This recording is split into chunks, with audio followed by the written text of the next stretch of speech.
महाराष्ट्र में विधानसभा चुनाव होने में ज्यादा वक्त नहीं है। महाराष्ट्र चुनाव के लिए कभी भी तारीखों का ऐलान हो सकता है। ऐसे में बीजेपी अपनी रणनीति बनाने में जुटी है। महाराष्ट्र चुनाव में जीत हासिल करने के लिए बीजेपी ने चुनाव प्रबंधन समिति का गठन किया है। इस समिति का अध्यक्ष पूर्व केंद्रीय राज्य मंत्री राव साहेब दानवे को बनाया गया है। दानवे मराठा समुदाय से आते हैं। पार्टी के दफ्तर में समिति के सदस्यों का ऐलान करते हुए दानवे ने कहा कि राज्य में फिर से महायुति की सरकार बनाने का संकल्प लेना है और कार्यकर्ता और पार्टी को तैयार रहना है। उन्होंने कहा कि बूथ स्तर तक व्यवस्था सुनिश्चित करने के लिए पार्टी के प्रबंधन समिति का गठन किया गया है। महाराष्ट्र की चुनाव समिति में केंद्रीय राज्य मंत्री नितिन गडकरी की भी एंट्री हो चुकी है। जी हां, सड़क परिवहन मंत्री नितिन गडकरी की भी एंट्री अब चुनाव समिति में दिखाई पड़ रही है महाराष्ट्र के। आपको बता दें, समिति में नितिन गडकरी को विशेष आमंत्रित सदस्य के तौर पर रखा गया है। इसके साथ ही विशेष आमंत्रित सदस्यों में बीजेपी के प्रदेश अध्यक्ष चंद्रशेखर बावनकुले, उप मुख्यमंत्री देवेंद्र फडणवीस, साथ साथ केंद्रीय मंत्री पीयूष गोयल और राष्ट्रीय महामंत्री विनोद तावड़े का नाम भी शामिल है। इन नेताओं के अलावा मुंबई अध्यक्ष आशीष शेलार, पूर्व केंद्रीय मंत्री नारायण राणे, पूर्व मंत्री गणेश नाइक के साथ पूर्व केंद्रीय मंत्री हंसराज अहीर का नाम भी शामिल है। समिति की सूची जारी होने के बाद बीजेपी नेता किरीट सोमैया ने खुद को अलग कर लिया है। उन्होंने एक बयान में कहा कि मैं महाराष्ट्र बीजेपी को मुझे प्रचार समिति का सदस्य नियुक्त करने के लिए धन्यवाद देता हूं। मैं ऐसा करने में अपनी असमर्थता और खेद व्यक्त करता हूं। मैंने राज्य बीजेपी प्रमुख को लिखा है कि पिछले 5.5 सालों से मैं बीजेपी के एक साधारण सदस्य के रूप में काम कर रहा हूं। मैं एक साधारण सदस्य के रूप में ही काम करता रहूंगा और प्रचार समिति में शामिल नहीं होऊंगा। आपको बता दें, इस बात का अंदेशा पहले ही लगाया गया था कि नितिन गडकरी की राज्य की राजनीति में वापसी हो सकती है। हुआ भी बिल्कुल वैसा ही।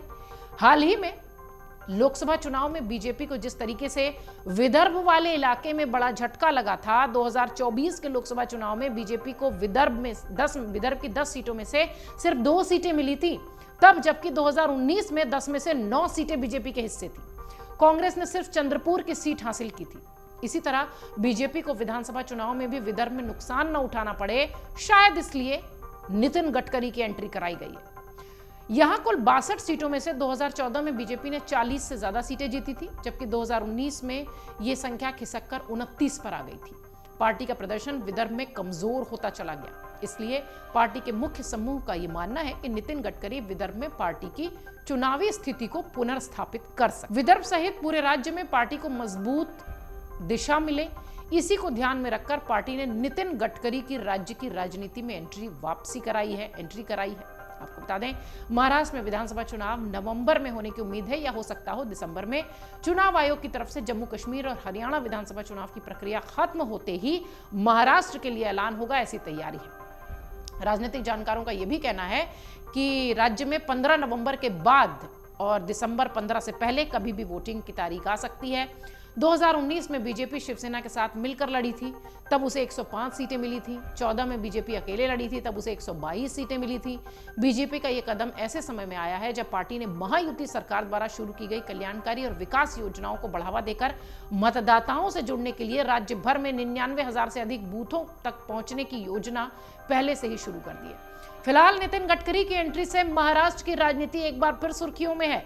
नितिन गडकरी की एंट्री से विदर्भ साधने की जो कोशिश बीजेपी कर रही है, ये प्रयोग कितना सफल हुआ ये तो चुनाव परिणाम बताएंगे, लेकिन हाँ, ये तय सी बात है कि लोकसभा के चुनाव के बाद विधानसभा के लिए बीजेपी कोई भी कसर नहीं छोड़ना चाहती, क्योंकि आप सब जानते हैं कि महाराष्ट्र और उत्तर प्रदेश 2 ऐसे राज्य थे जहां पर बीजेपी को परिणामों ने लोकसभा के बहुत बड़ा झटका दिया। उनकी उम्मीदों के विपरीत यहां पर परिणाम आए थे। इस लिहाज से विधानसभा चुनाव महाराष्ट्र का अब बीजेपी हल्के में नहीं ले सकती। हर एक सीट, हर एक क्षेत्र उसके लिए बहुत महत्वपूर्ण है और विदर्भ की वो सीटें जो कि लोकसभा चुनाव में बहुत कमजोर स्थिति में नजर आ रही थी, अब ऐसा लगता है कि विधानसभा चुनाव में जो विदर्भ की लगभग 62 के आसपास सीटें आती हैं, 60-62 सीटें, उसमें नितिन गडकरी की एंट्री के साथ शायद थोड़ा प्रभाव नजर आए। अगर आप ये वीडियो YouTube पर देख रहे हैं तो हमारे चैनल को सब्सक्राइब करें और बेल आइकन को दबाना ना भूलें। अगर आप Facebook पर ये वीडियो देख रहे हैं तो हमारे पेज को लाइक करें।